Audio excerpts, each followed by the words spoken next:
It's a Saturday afternoon in a modest neighborhood in St. Anne. But it's not just another Saturday afternoon, because just around the corner, a bunch of old friends have gotten together for a reunion to talk about the good old days, when they helped make history.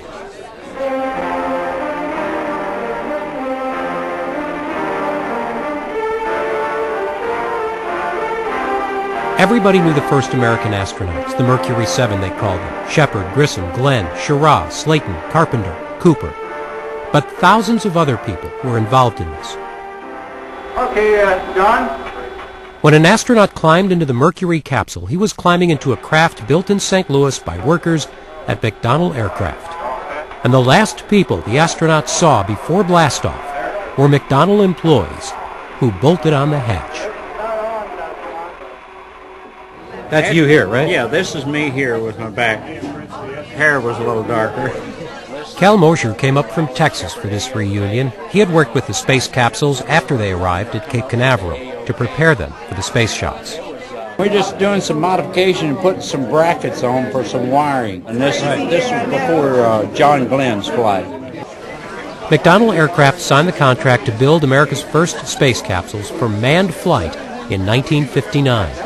And some here were part of it from the very beginning. What were you doing when you got called into this project? I was working on the F-101, and it phased out in 1958.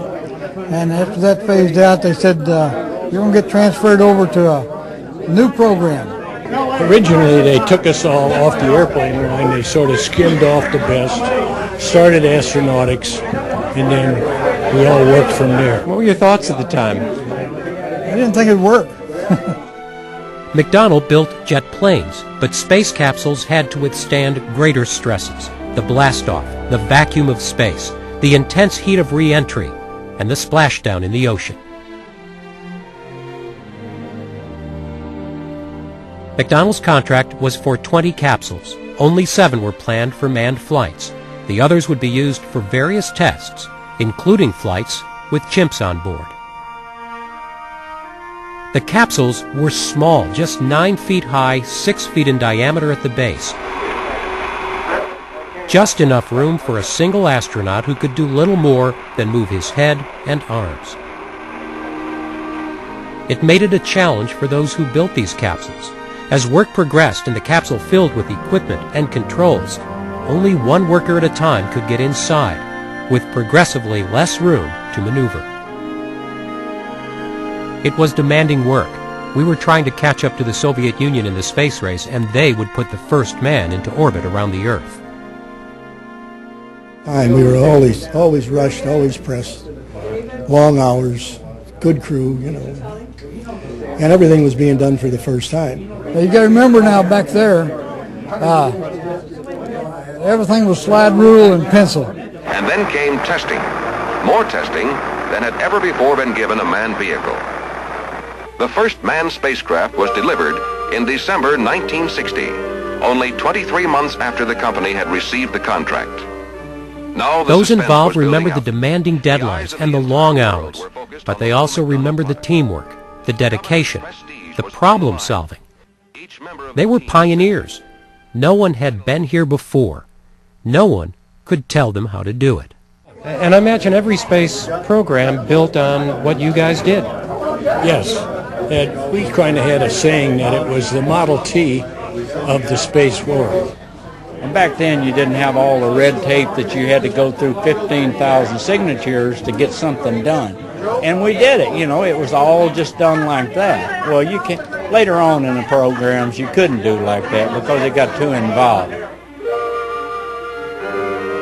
It was February 20th, 1962, that John H. Glenn entered his spacecraft. Something else they couldn't do after those first few space flights was hide souvenirs inside the space capsule. Not after they got caught.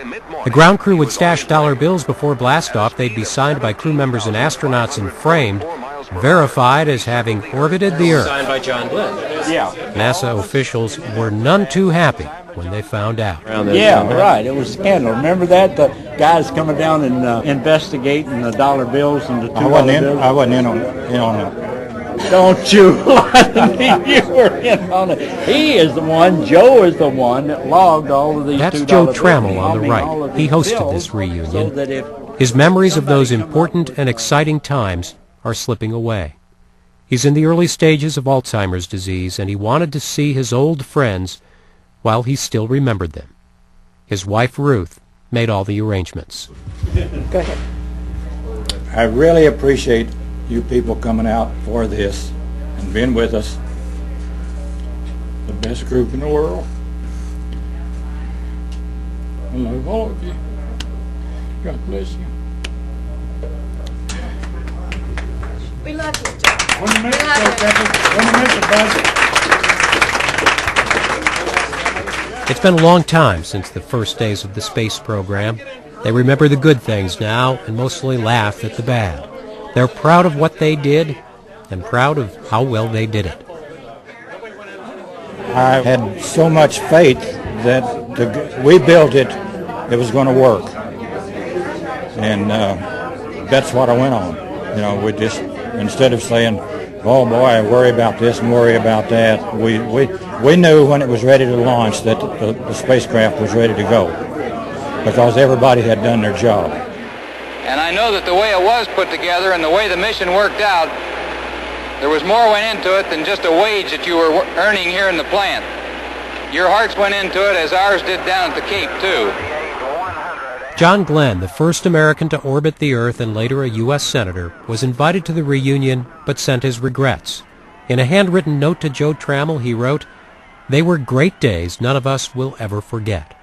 It was a great team we were all part of, and we did a good job for this country." And I can imagine no action, no adventure, which is more essential and more exciting than to be involved in the most important and significant adventure that any man has been able to participate in the history of the world. And it's going to take place in this decade. And I congratulate you on what you have done, and I congratulate you on being part of this adventure. Thank you. I'm just thankful I was part of it now, even though I was kind of apprehensive when I first started. But now, the best thing that's ever happened to me in my life.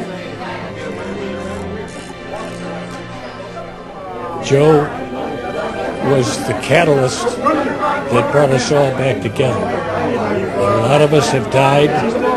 We have members that are 91 that just couldn't make it. And most of us have one illness or another. But it put us back together probably for the last time.